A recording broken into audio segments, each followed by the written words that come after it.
నమస్తే, welcome to our channel. నేను సౌజన్య. పవన్ కళ్యాణ్ గారు ఢిల్లీకి వెళ్ళబోతున్నారు. వెళ్ళి అమిత్ షా గారితో భేటీ అయిన తర్వాత ఎవరెవరితో పొత్తు ఏంటి అనే అంశానికి సంబంధించి, అలాగే ఏపీలో స్థానాలకు సంబంధించి కూడా క్లారిటీ రాబోతోంది అనేటువంటి వార్తలు ప్రచారంలో ఉన్నాయి.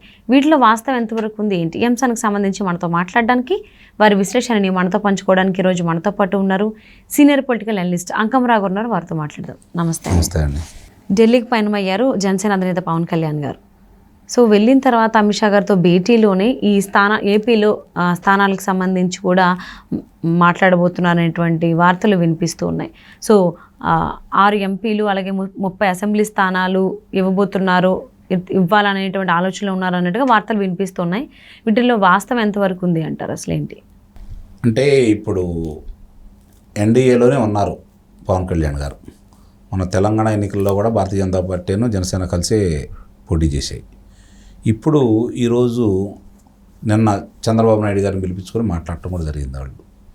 కాబట్టి చంద్రబాబు నాయుడు గారు అమిత్ షా గారు ఏం మాట్లాడుకున్నారు, వాళ్ళిద్దరి మధ్య ఉన్నటువంటి సీట్ల పంపకాలు కావచ్చు, లేకపోతే పొత్తులలో భాగంగా కావచ్చు, ఏ విషయాలు చర్చకు వచ్చాయి దాని గురించి పవన్ కళ్యాణ్ గారితో చర్చించి, ఎన్డీఏలో ఈయన ఉన్నాడు కాబట్టి మరి చంద్రబాబు నాయుడు గారు ఇట్లా మాట్లాడారు, నేను ఇది చెప్పాను, మరి ఆయన కొన్ని అంగీకారాలు ఇలా తెలిపారు, కొన్ని విషయాలు ఇలా చెప్పారు, దాన్ని మనం ఎలా వెళ్దాం, మేము ఇట్లా వెళ్దాం అనుకుంటున్నాం, నీ అభిప్రాయం ఏంటని తెలుసుకోవడం కోసం మాట్లాడుకొని ఒక నిర్ణయానికి వచ్చేసి, ఎన్నికలు సమీపిస్తున్నాయి కాబట్టి తన నిర్ణయం ఏంటో చెప్తారు పవన్ కళ్యాణ్ గారికి.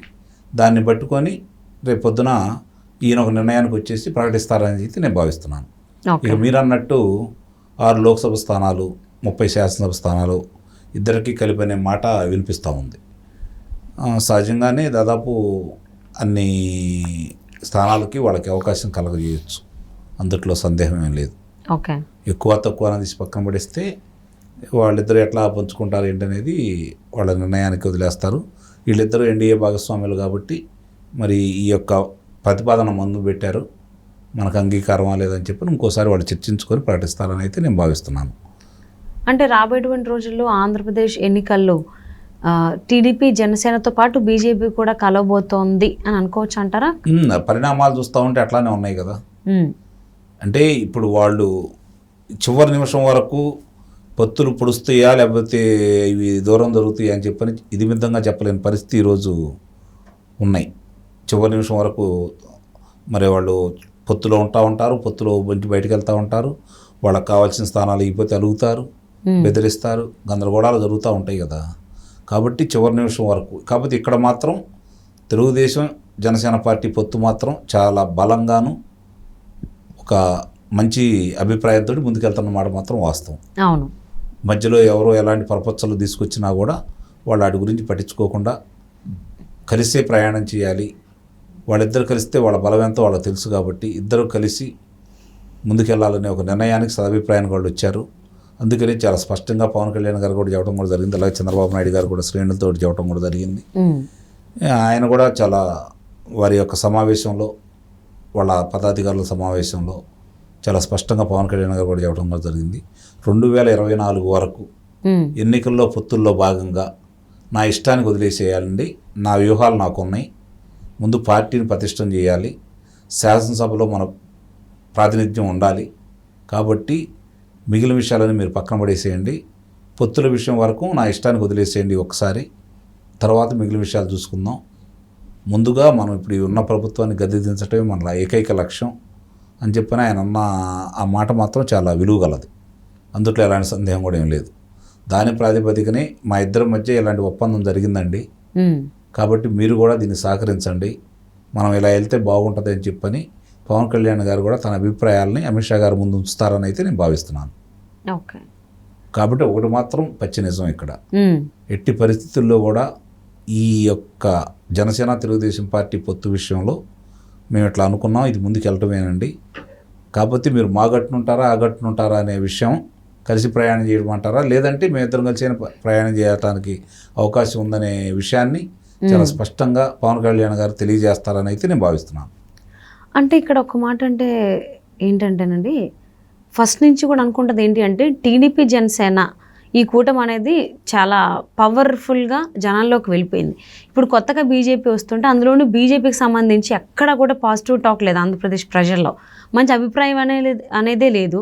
ఇప్పుడు మరి బీజేపీతో కనుక టీడీపీ జనసేన కూటమి కలిస్తే కనుక వీళ్ళకి చెడు జరుగుతుంది అనేటువంటి మాటలు ఎప్పటి నుంచో వింటూనే ఉన్నాం.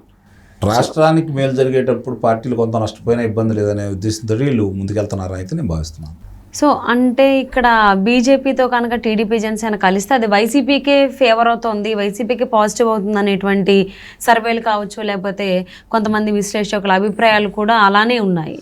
సో మరి ఇప్పుడు పరిస్థితి ఎలా ఉండబోతుంది అనుకోవచ్చు అంటారు? ప్రజలు ఒక నిర్ణయానికి వచ్చారు. చంద్రబాబు నాయుడు గారు జనసేన పార్టీతో ఎవరు కలిసి వచ్చినా కూడా ఆమోదం తెలుపుతారు. ఓకే, అందుట్లో ఎలాంటి సందేహం కూడా ఏం లేదు.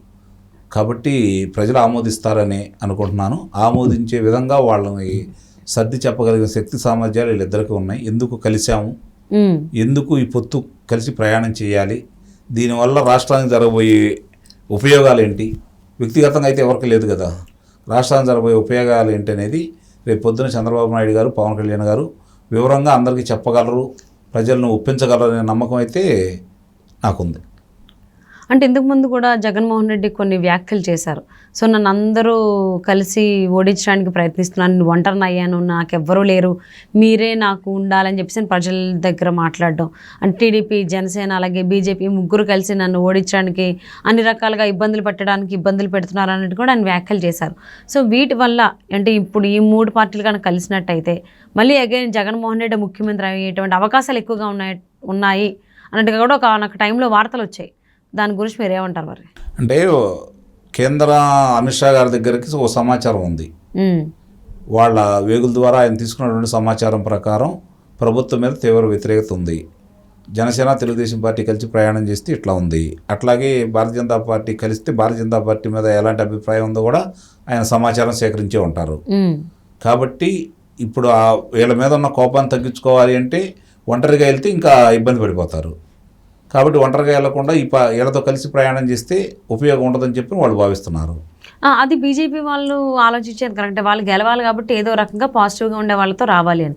కానీ బీజేపీ వాళ్ళ మీద ఉన్నటువంటి నెగిటివిటీ అంతా ఇప్పుడు జనసేన టీడీపీ కూటమికి కూడా తగిలేటువంటి అవకాశం ఉంది కదా అని కొంతమంది అభిప్రాయాన్ని వ్యక్తం చేస్తున్నారు. ఇక్కడ శత్రువు మిత్రుడు అన్నట్టు ప్రజలు కూడా ఏం భావిస్తున్నారంటే జగన్మోహన్ రెడ్డి గారి వల్లే రాష్ట్రం ఇట్లా ఇబ్బంది పడిపోయింది, దానికి ఎవరు సహకరించినా కూడా వాళ్ళ మీద కోపంగా ఉన్నమాట వాస్తవమే. కాబట్టి దాన్ని సహకరించిన భారతీయ జనతా పార్టీ అనే అభిప్రాయం ప్రజల్లో ఉంది. కాబట్టి మీరు అన్నది వాస్తవమే, కాదని అంటలేదు.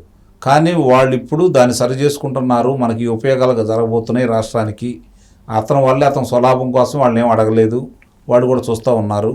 కాదు రేపు పొద్దున మనకి ఇట్లా ఉపయోగం జరుగుతుంది. రెండోది ఏంటంటే ప్రజలందరూ కూడా ఏ విధంగా ఆలోచిస్తున్నారంటే తిరిగి రాష్ట్రాన్ని గాడిలో పెట్టగలిగిన వ్యక్తి, అన్నీ చేయగలిగిన సమర్థుడు, సంక్షేమాన్ని అలాగే అభివృద్ధిని రెండు సంపాళ్ళలో తీసుకెళ్ళిన వ్యక్తి చంద్రబాబు నాయుడు గారు. కాబట్టి చిన్న చిన్న విషయాలుండా పట్టించుకోకుండా ఇప్పుడు జగన్మోహన్ రెడ్డి గారు అనే ఒక్క వ్యక్తిని దృష్టిలో పెట్టుకొని మిగిలిన విషయాలు ఏమి పట్టించుకోకుండా ఈ కూటమికి ప్రజలందరూ కూడా సహకరించే విధంగా వీళ్ళు ప్రజలకి వివరించి చెప్పగలరని చెప్పి అయితే నేను భావిస్తున్నాను. సో చూద్దామండి, ఆల్రెడీ చంద్రబాబు గారితో భేటీ అయిపోయింది, ఇప్పుడు నెక్స్ట్ పవన్ కళ్యాణ్ గారితో భేటీ అవ్వబోతోంది. సో మళ్ళీ రాబోయేటువంటి ఎన్నికల్లో ఆంధ్రప్రదేశ్లో ఈ మూడు కలిసి పనిచేస్తాయా, లేకపోతే ఓన్లీ ఇంతకుముందు ఉన్నటువంటి కూటమి ఏదైతే ఉందో జనసేన టీడీపీ వాళ్ళే ఆ కూటమి వరకే ఉంటారనేది చూద్దాం. మరి వాటిలో బీజేపీ కలుస్తుందా, కలవదా, వీళ్ళు కల్పించుకుంటారా అనేది. ఎందుకంటే ప్రజల అభిప్రాయం కూడా ముఖ్యం కాబట్టి వాళ్ళు ఎలా ఆలోచిస్తున్నారు అనేది కూడా వీళ్ళందరికీ తెలిసిందే. ఎందుకంటే చాలా కార్యక్రమాలన్నీ చేశారు కాబట్టి సభలు కూడా. So let's see, and thank you so much for spending your valuable time with Sangamarao గారు.